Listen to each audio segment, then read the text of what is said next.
Now, Donald Trump's big, beautiful bill, that's what it's called, has passed the House. And your passion project, Corey, school choice, was one of the policy areas covered in the BBB. Tell me about that. Yes, it's huge. Look, Trump won the parent vote by 9 points after campaigning on nationwide school choice and abolishing the Department of Education.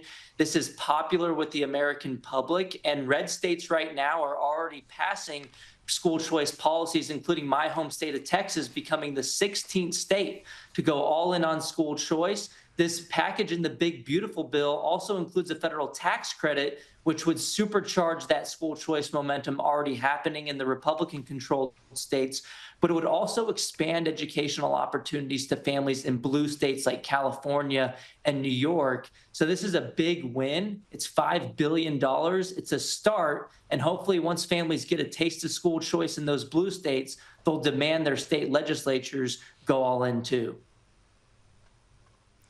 Now, you mentioned the clear mandate that Trump has. He campaigned on a platform of dramatic change, and part of that was abolishing the Department of Education.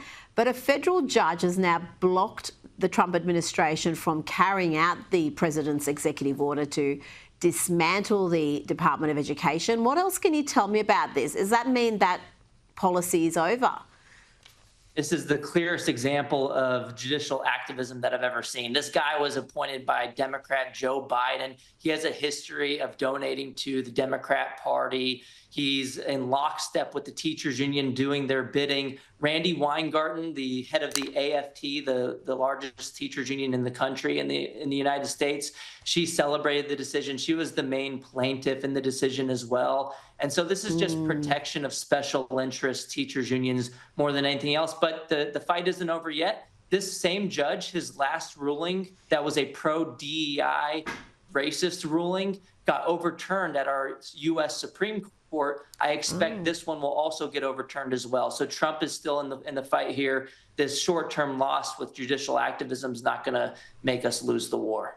Now, Corey, there does seem to be some sort of a judicial insurrection happening at the moment in the US. It seems every single policy is being frustrated through the courts with these small-time judges, activist judges, frustrating the Trump administration and not allowing it to press ahead with its mandate. It may ultimately get overturned and become policy, but in the meantime, they're not doing what they were elected to do.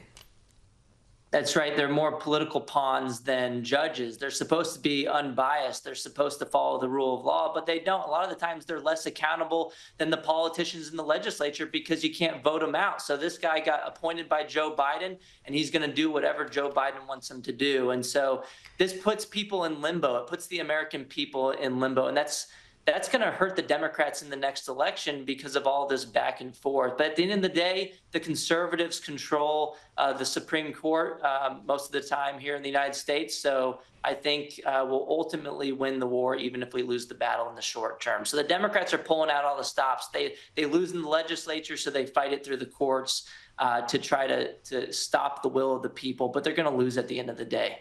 And so I'm okay with that.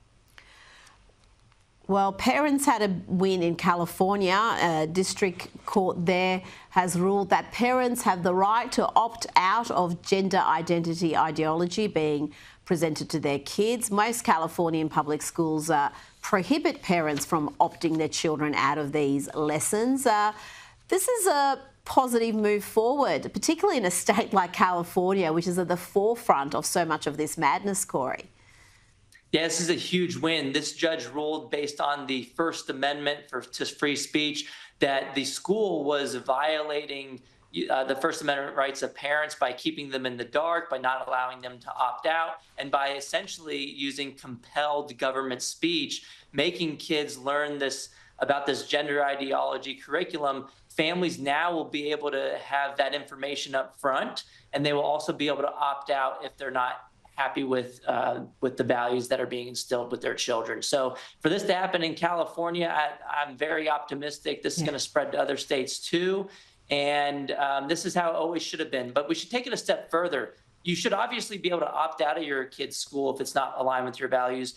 but you should also be able to take that money with you to another school that is aligned with your values. This is a great argument for school choice, to have the money follow the child to a school that best meets your needs. Corey DeAngelis, thanks so much for your time. Hey, thank you so much for having me.